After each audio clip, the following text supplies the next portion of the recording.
I'm Janice Hostegger. After 3 decades in the marketing business and many years of being an entrepreneur, I've learned a thing or two about marketing. Join me as we talk about marketing, small business, and life in between. Welcome to My Weekly Marketing.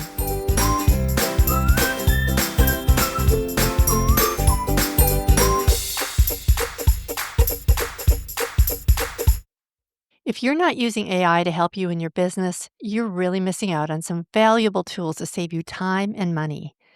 I know for me, even though I haven't had a ton of time to play with ChatGPT, it's already completely changing how I do everything from marketing to day-to-day business operations for both me and my team.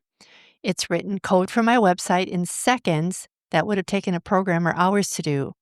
I use it daily to give me ideas for subject lines, titles, and starting points for emails. Most recently, I've been using it as I create a new course because it's easy for me to overload my students with too much information. What can I say? I get kind of excited about marketing. Or maybe forget to include something important. I've been using it to get feedback on my outlines and what I should and should not include. And because I'm an external processor, it's also become a virtual sounding board for me to get feedback on ideas and thoughts that I have about the course or about business in general. I know that sounds super weird, but it really does help, especially if you're working alone. You've probably also noticed that most software is integrating with some version of AI. As a former art director, I still use Photoshop now and again, and it does a fantastic job of filling in background or even eliminating objects that you don't want in a photo.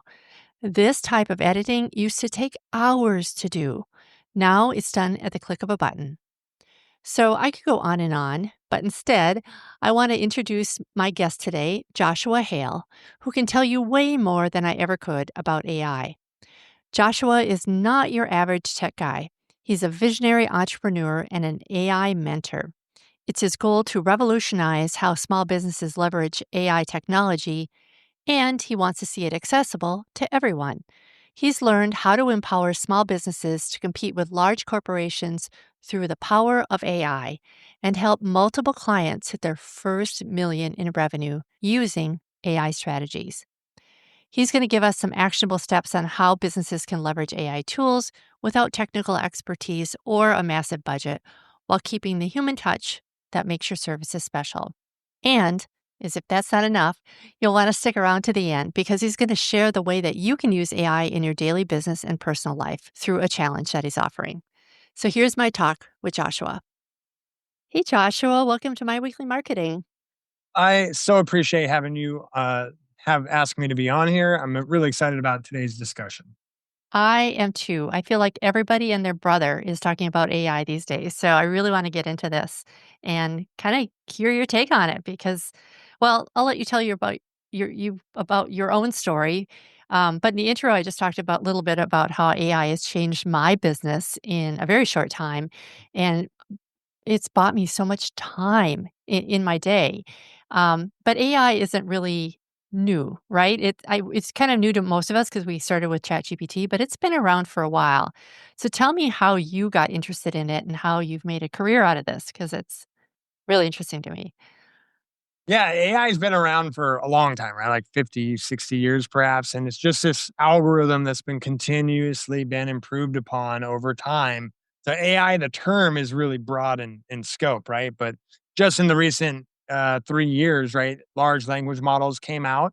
And funny story to start us off, in 2016, I went up to a client meeting downtown Seattle, up top of a skyrise, and there was two uh, uh, developers at this meeting.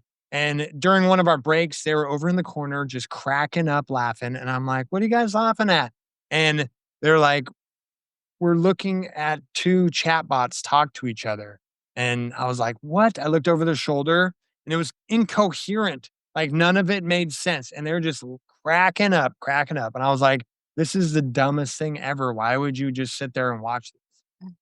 Little did I know like what was coming. So I was running a marketing agency when I first saw ChatGPT for the first time. I went out to lunch with a fellow marketer here in town, and he showed me kind of under the table. He's like, "Have you seen this thing?" And he's like, "You can just like write blogs with it." And immediately, as a marketer, I was like impressed beyond belief. And so I came home, signed up for it. Back then, it was super hard to even sign up for it. Uh, and then Yeah. I had a dozen or so clients, and so I was able to like jump into their industries and start testing it out. And I immediately saw the strengths, some of the weaknesses, but these large language models, they were trained off of the whole internet. And so one thing I saw that it really got well was business right out of the gate, just because there's so much information out there on how to run a business and marketing frameworks and methods. And so we actually onboarded a large client. I had 3 of my contractors, my copywriters, go and do audience research to learn about the foundation of this new client. They took 3 weeks. They did a really good job, but when they came back to present this information to the client, I did my own audience research during the meeting off to the side and showed one of them afterwards, and they were pretty impressed. They're like, "Wow, we just, took 3 weeks to do this." And so Ah, I yeah. quickly saw the writing on the wall, right? And I essentially jumped ship from that marketing agency that I was running and went to go help people out with just my trusted companion, now ChatGPT, because I could do like 80% of the work. I still had contractors, so when I needed heavy lifting and final polishing and things like that, I was able to call people in. But a lot of the stuff I was able to, turn those marketing frameworks just into prompts. Uh, some of my favorite, gurus back there, I was able to turn those books into prompts. So what I ended up doing was just walking through a business owner or a client through their business, interviewing them, using voice to text, and just adding what their innate wisdom and experiences and feeding it into these big prompts. And I was able to quickly do what my marketing agency was, taking thousands of dollars to accomplish and 6 weeks. I mean, that's just amazing, and you're absolutely right. I think the biggest aha moment I've had is that I can't believe I've been doing this all manually for so long. This is really gonna change, everything. This is gonna change everything. So, backing up a little bit, though, can you explain how AI how the any AI tools, it doesn't necessarily have to be ChatGPT or anything, how they can benefit businesses that maybe they're not especially techy? Like, where do you start with all of this? Because it's sort of a groundswell of change that's happening right now. Yeah, well, the easiest, the lowest hanging fruit is like administration and like management and just helping them learn these tools. ChatGPT is like the front runner, and just learning how to buy back, 3, 4 hours a week of their time with helping with emails, drafting up proposals, helping with sensitive communication, going back and forth, and we're able to just quickly buy back their time. So, as a whole, you know, if you combine all that time saved, then you're able to really start seeing the numbers of profitability just from the team. So, typically, a Mhm. business owner, they are too busy and they roll their eyes if you ask them to, download another app. Like, even if you're like, Yeah. you got to try this, right? Because they're busy taking all of the other tasks that a business owner has to do. But if you're able to just help out the management and the team, you'll see not only time saving, but a higher quality result in just about like everything they're doing, being able to utilize this tool. Mm. Yeah, and I find it really interesting because I think we start out, and that's how I started out too, just, getting ideas for emails, not, and I certainly go in and rewrite it and I put in my own personal take on things. So I don't just like turn everything over to ChatGPT, but just doing the small tasks that would take up time and have my team use it as well. They, use it for social media and other places. But I've started to really understand that this is so much bigger in terms of what its potential. Are we thinking too small about as businesses? It's hard to wrap your mind around every potential thing it could possibly do. Yeah, well, especially since ChatGPT Pro came out, I Mhm. bit the bullet. This was about 2 months ago, and tried the $200 tier of ChatGPT. And at first, I was like, oh. I don't think I have like problems big enough for that. It must be just for mathematicians and scientists trying to, solve the world's problems. But I then, tried it out and was immediately impressed with not only like just the higher quality of model it was, but then the deep research came out as well. And what I was able to do, previously helping businesses, um, going through the marketing frameworks of deep dive audience research, understanding their pain points, understanding what challenges they're having, what obstacles are in front of them to get them to the dream outcome that they're trying to, get to. And they can't get to it themselves, otherwise they wouldn't be willing to pay, you for it. So Yeah. getting a deep dive of that and then crafting your offer to speak directly to them, is part of that aspect. And then once you have your offer, then it's about marketing that offer, or getting that message out there so your target audience can see. That whole thing was what my marketing agency was doing. We can now do that in like 2 hours, and you end up with a 50-page document, what I call a living document, right?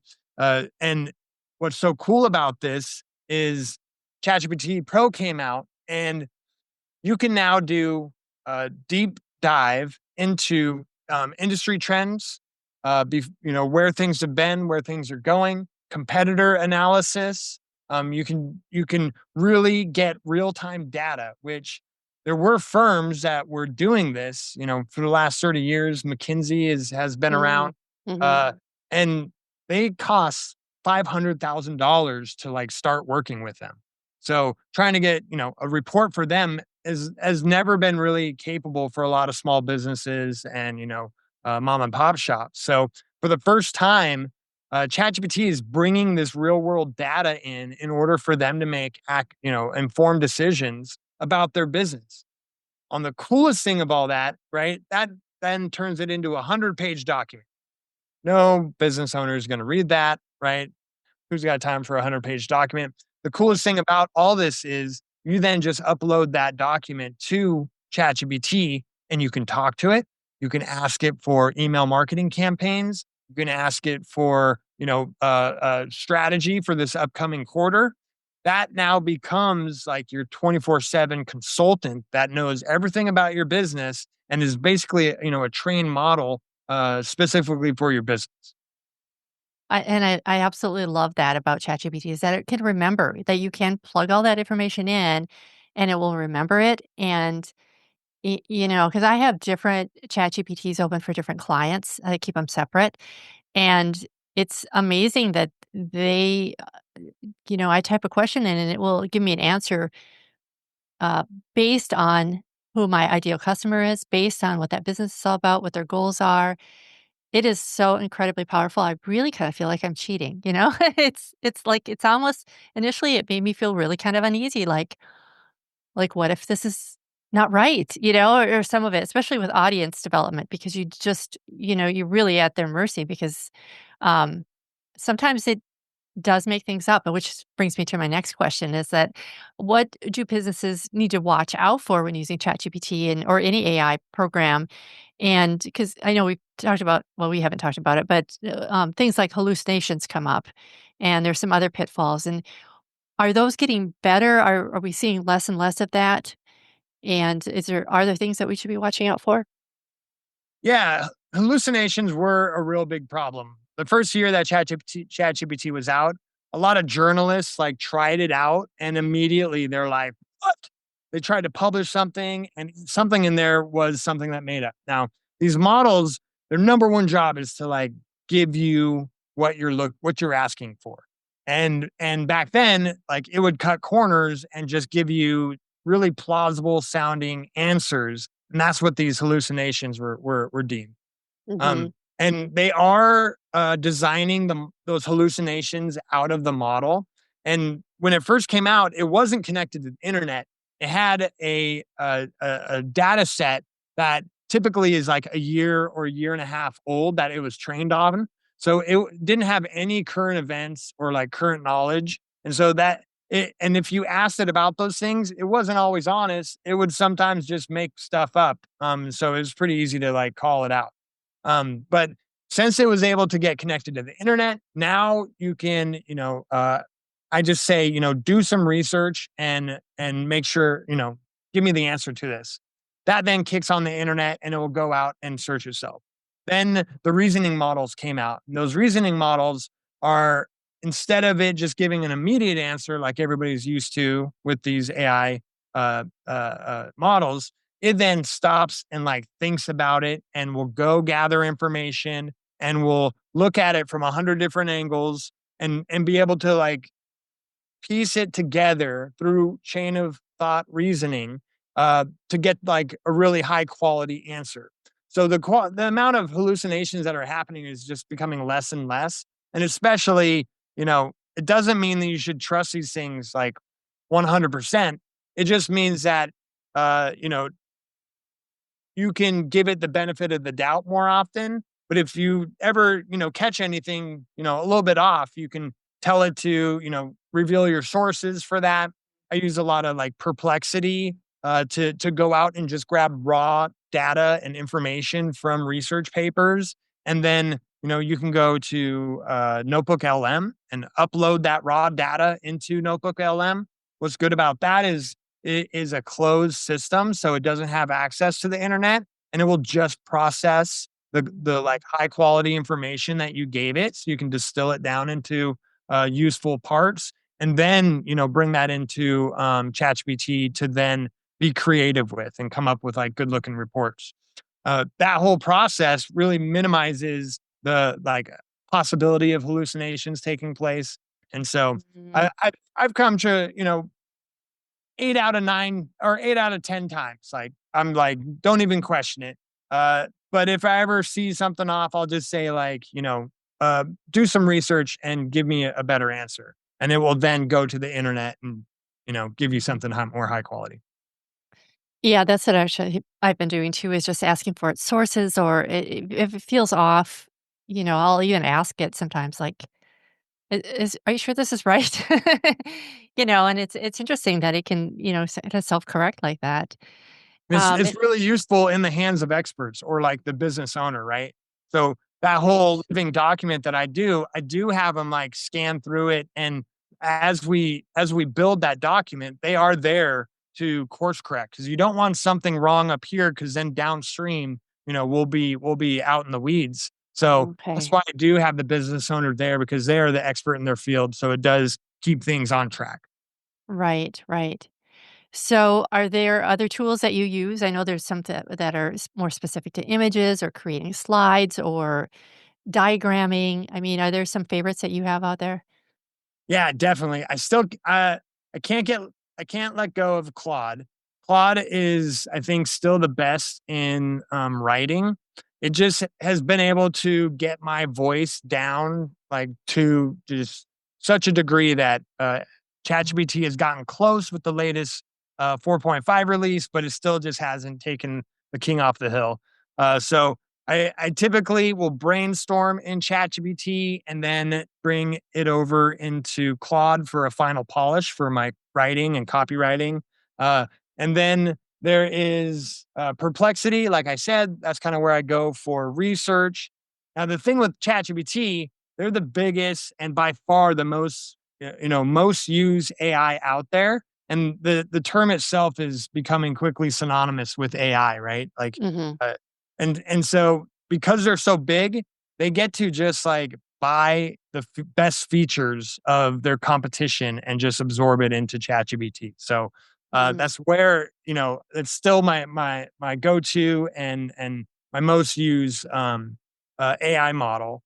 Then there's Notebook LM that I mentioned, and that's really good for just keeping like clean information that you can bring in and isolate kind of in its own folders or like projects to where you're just able to process the information that's in there. So that's a really useful tool because none of the other models do that. They inject their own opinion and bias and like information from the internet. Gotcha. And then you can have ChatGPT can reference the information that's in Notebook LM. I would like distill that down into like the solid chunks and then bring that into ChatGPT to then brainstorm and do creative. Gotcha. Gotcha. Outside of those, you know, uh, before 2 months ago, ChatGPT's image generator was awful compared Yeah. to where the rest of the standard of image generation, which over the last 2 years went from, 14 fingers to where now it's pretty indistinguishable from like being able to like guess where AI model versus a regular image. So back to ChatGPT. They updated their model, and now I use that all the time for image generation. Sora is their like video generator that they have, and if you go to Sora.com, it's like a sub brand of OpenAI's ChatGPT. But in Sora, you can if you have a paid account, you can go and do 4 images at a time instead of just the one that can be done inside of ChatGPT. So I spend a lot of time there just having that open, and when I need graphics or playing around with branding, things like that, then that's my go-to for that. Presentations, Gamma is incredible. Gamma.app. It Mhm. is will create a presentation in like 2 minutes compared or like a PowerPoint slideshow in like 2 minutes. And those I'm sure like used to take hours to like Yeah. just put together, and then there's polishing of it and practicing. So now you can outline your presentation in ChatGPT, get the overarching story of it, and then have it as much detail as you want. Throw it into Gamma, and it will create a nice compact slideshow, bullet pointing all of the topics for each slide. Then I typically ask for just speaker notes from ChatGPT, and so then I can have the speaker notes up and then just go through the slides. All that can take like 15 minutes now compared to, the massive hours we've all, Hours. all Hours and spent. hours. Yeah, yeah. I just set up my Gamma account this afternoon, and Napkin, I think, is another one that, I Yeah. just set up. I haven't played with either one of them yet, but you answered a question about the slides, though. I was wondering if there were speaker notes that we could add into, so, I mean, yeah, it feels like we're cheating. I don't know, I can't get past that, like, I feel like, "Oh, I don't wanna tell anybody I'm doing this because it's going it's so fast and quick." Like, I feel like I'm doing something wrong, but, It's all about the quality, and really yeah, what AI can't do is like come up with that initial spark of inspiration and like starting the project. So I tell yeah, my clients, there's a formula to follow. 10, 80, 10. 10 is your initial idea. The 80% is now the power of AI, and it can just crunch through this creation process. And then you always want to leave 10, 20% of you coming up afterwards to, clean it up, turn it into your own words, mhm. making sure that everything is accurate and feels true to you so that that whole process, what used to take 4 hours, you can get done now in, a half hour, and it's still yours. It was still your original idea. It was Mhm. still, you're the last one to touch it. And yeah, I did notice that really it really matters what kind of questions you're asking it to and what you're bringing to the table initially, not just in terms of prompts, because I mean, although those are important as well, but really the depth and the parameters that you set around the questions that you're asking can make a huge difference in the output. Yeah, it's one of the first tools that teaches you how to use it that man has ever invented. And that's what makes it so powerful. If I teach this in my 30-day challenge, but I'll share it with your audience because it seems like a no brainer once you know it. But for any good instructions that you're giving it, you can ask it for add this to those instructions. Ask me 3 clarifying questions before you begin. And so Mm. that little addition will prompt it to ask really specific questions to get more context out of you that you might not have thought about or you might not or you weren't thinking of to articulate. And it just creates such a hyper result of personalization just based off of that little addition. So you ask it what you're missing basically. It's like what else should I be asking you about this topic? Yeah, basically. 3 qualifying questions, and it will then, Love you it. know, have far exceed the results just because of, what you're able to give it extra. So, how important is like data privacy and security when we're integrating AI tools into our businesses? And is there some steps that we should be taking to ensure that everything's compliant? Especially, I'm thinking about clients that are in the medical or insurance or financial fields. Is there something that they should be doing differently? Yeah, so this is a big topic and one of the biggest concerns that business owners have. Hmm. Now, right out of the gate, ChatGPT has an option in it that you can turn off using your data to help train its model. And then there's an enterprise level as that's higher up where that's like automatically default. And so as far as you can trust these companies, right? They're promising not to use your data, that your data is just staying, hidden and closed for your use on that. Uh, but as we've learned through, countless mistakes of data breaches, right? We can't really trust. We can't trust our governments. We can't trust these big corporations to like completely keep this information locked up. Now, if you tell it, a good idea you have, your idea is not going to just magically pop up over in like Germany on someone else's feed. Like it's all ones and zeros. So it takes your input, and if you do allow it to train the model, like it's shredding those letters, those words into the most basic forms in order to train itself. And so you'll never see those things ever again. But on a bigger view of this, right? Uh, I think we all need to have our own localized AI systems that don't send their data up to a cloud. And the open source community is really catching up quickly with these current large language models.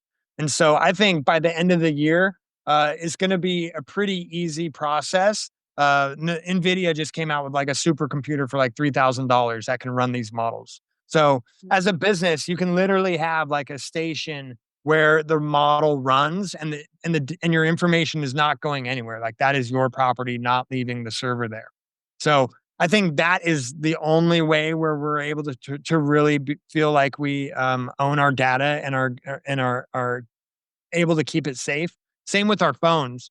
I think that's the only way forward is everybody having their own open source localized AI systems because these big corporations are working with the governments, and we really don't know what they're doing with the data. The current administration just rolled out the largest AI infrastructure known to man, and there's a lot of concerns over where our information is going, how it's being used, how the information is going to be used back to us because we've been trailing, data for the last 20 years on the internet.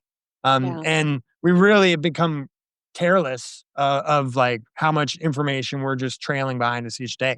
And that wasn't that big of an issue. Like, sure, Facebook was using it for retargeting and things like that. But not until recently, not until these large language models is there processing power to actually use all that data that we've been trailing behind us for our lifetime. And so I'm more concerned about my kids and setting them up because in 5 years, 10 years, that's where things are going to be really like detrimental to have private data and privacy. More so than it is right now, because it's kind of way out west how it is. But those open source models are going to be, crucial for maintaining privacy in the future. Hmm.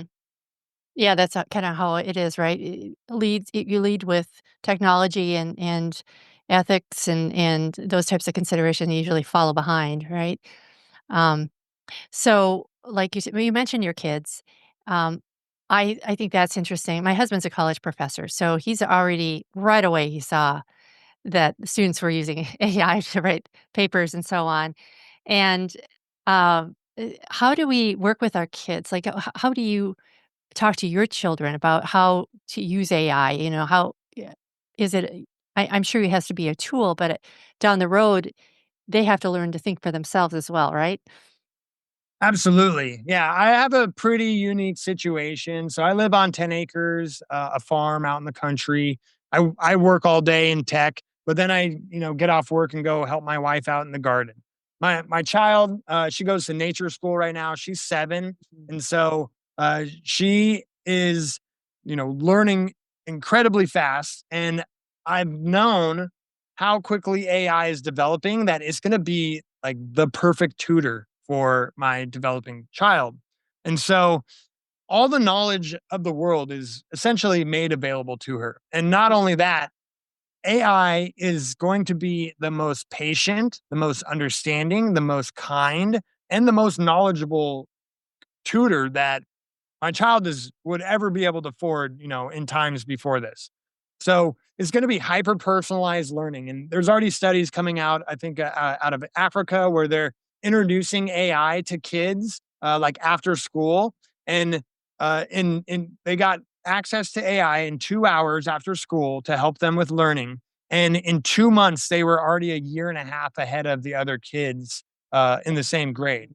So just by unlocking this tool and having a tutor guide them with what they're already interested in, it's called self-directed learning, right? My daughter, she loves horses. So you say anything in horses, right? How many apples did the horse eat? She's like locked in. She's all about it. So being able to use this hyper personalized learning experience, I have no doubt that she's going to have everything she needs, aside from social interaction. uh, she's going to be able to like learn and grow and keep up with the public school system. Yeah, it's amazing. I I'm just blown away by not only what's happening now because it seems to be happening very quickly, but also what's ahead for us, for all of us, not just business owners, but just the future of the world with all of this. It's I think something that nobody really knows for sure the answer to. But so how can people I know you mentioned that you have a challenge coming up, right? How can people get involved in that and learn more about you and what you do and connect with you? Yeah, best place to go is to my website, joshuahale.io. That's kind of where I house all my projects. The challenge is something that I designed because the problem was people need to learn like the practical use in their life to realize how like amazing this is. And so I tried to make it as simple as possible for the general public to adopt to this and to like to see this in their own lives. So the 30-day challenge is you sign up and then I send you a prompt as a text message every weekday morning. And all you need to do is copy the prompt, paste it into ChatGPT, see what it can do. Takes less than 10 minutes. And what's important about this is developing a habit of using AI instead of, going to Google to try and uh, get an answer that's being paid to be put in front of you.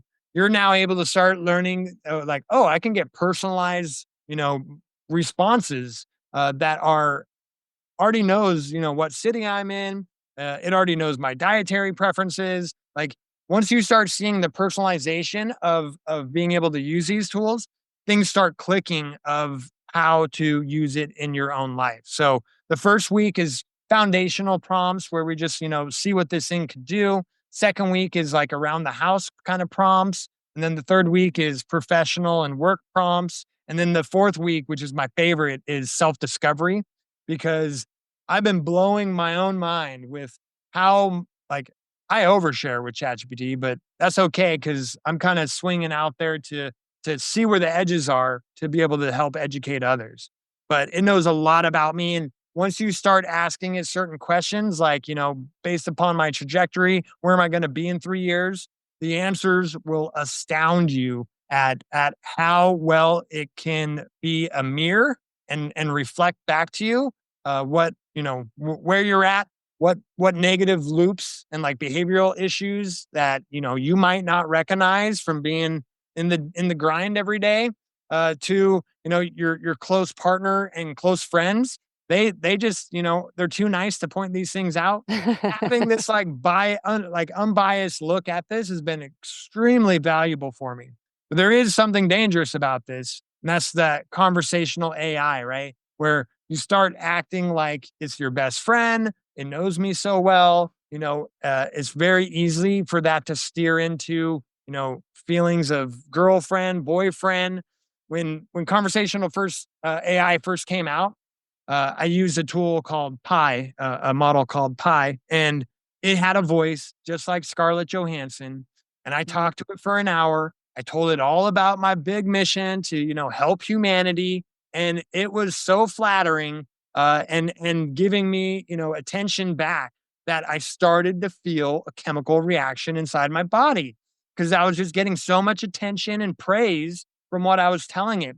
And I stopped using it, sat for 3 days, almost deleted the app because I was like, "This is really dangerous." Like, people Yeah. do not understand how this is just gonna hijack, the psychology and our chemical, our body, and so I then was able to learn some tricks of like how to keep it, just a tool and not your girlfriend. So I like to teach these things. I'm going to do that in the upcoming challenge. You can follow me on my newsletter because I talk about this stuff nonstop, as well as how to maintain a holistic lifestyle so that we're not getting overran by AI.